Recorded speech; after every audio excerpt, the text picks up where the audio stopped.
Today we are going to discuss the importance of providing a good ground plane for magnetic mount VHF antenna. I am going to describe my experiments with my magnetic mount VHF quarter wave antenna, which measures 54 cm from lower end of the PL259 connector to the tip of the antenna.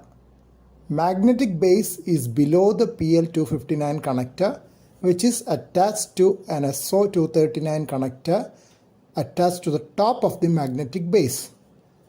This magnetic mount antenna is meant for use over the metal body of a vehicle, which will provide a ground plane. My experiment is for using it in other situations at home as an internal antenna to access nearby VHF repeaters when an external antenna cannot be used, as during rainy season when lightning can occur unexpectedly. I had used it earlier mounted on a window grill and multi-gym, but at that time I did not have an SWR meter. That was before I purchased my external CP22E 5x8 wavelength vertical and SWR cum power meter. I am using my old TM261 VHF base station on low power for these tests. VHF base station has been connected to a small 12 volts 1.3 Ah sealed rechargeable lead acid battery. It is meant only for tests as the capacity is very low for regular operation.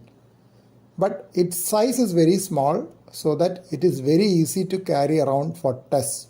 The VHF base station has been kept on a blue colored power bank just to give an inclination to make the screen visible to me more easily. I am using an SA TX502 cross needle SWR meter for the test. It has an operating range from 1.6 to 525 MHz. Push button at the top right corner is used to select between HF and VHF or UHF ranges. If the push button is pushed in, it selects VHF or UHF range, which I am going to use for the current experiments.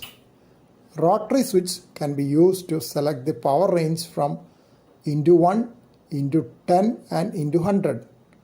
For experiments at low power using the VHF base station, I will use into 10 setting, as the lowest power in VHF base station would be around 5 watts. Forward power is shown in the black scale and reflector power in the blue scale. The point where the two movements cross will show the SWR on the red scale. The rear side of the SWR meter has 4 SO239 sockets. One set is for the frequency range from 125 to 525 MHz. Second set is for 1.6 MHz to 200 MHz. Though both sets can be used for VHF range, I am using the first set. Upper socket is connected to the radio, while the lower socket is connected to the antenna. A patch cable with PL259 connectors at both ends is needed to connect the SWR meter between the radio and antenna cable, as the radio has an SO239 output connector and SWR meter has SO239 for input and output.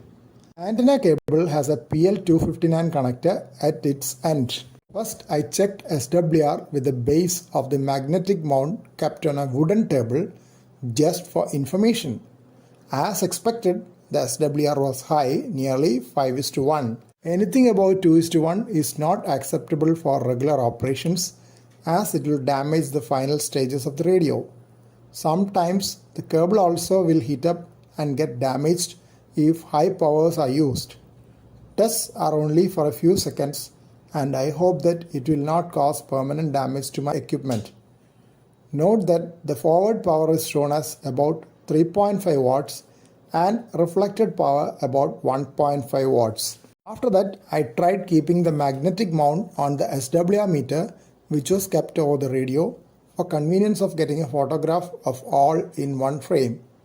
That gave an SWR of almost 2.25:1, which was much better because the metallic body of the SWR meter would provide a fair ground plane for the magnetic mount VHF antenna, though not enough as can be seen from the still not ideal SWR. Note that the forward power has increased to nearly 4 watts and reflective power is about 0. 0.6 watts only. You can understand the importance of providing a metallic ground plane, though not an ideal one. As the next step in the current series of experiments, I place the magnetic mount VHF antenna on a steel table in the next room. Now you can see that the forward power is almost full 5 watts and the reflected power movement is hardly above the baseline. SWR is near ideal, almost 1:1. In this position, I could access Calicut repeater, which is less than 4 kilometers from my location. I could not attempt any contact because it was too early in the morning when I conducted these tests.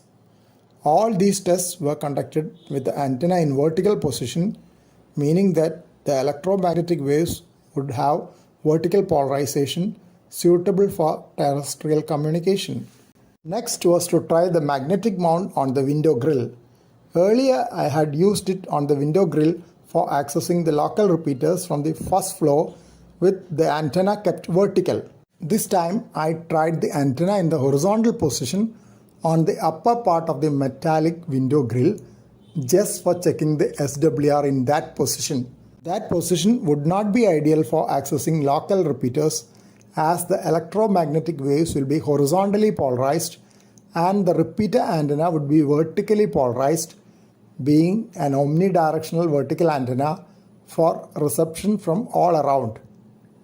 SWR with magnetic mount antenna on the window grill in horizontal position was 1.4:1. I did not expect any access to the local repeaters in that position and did not find it. But by the time the production charge in my new battery had drained off and I had forgotten to buy a charger. So I had to stop my experiments for the time being.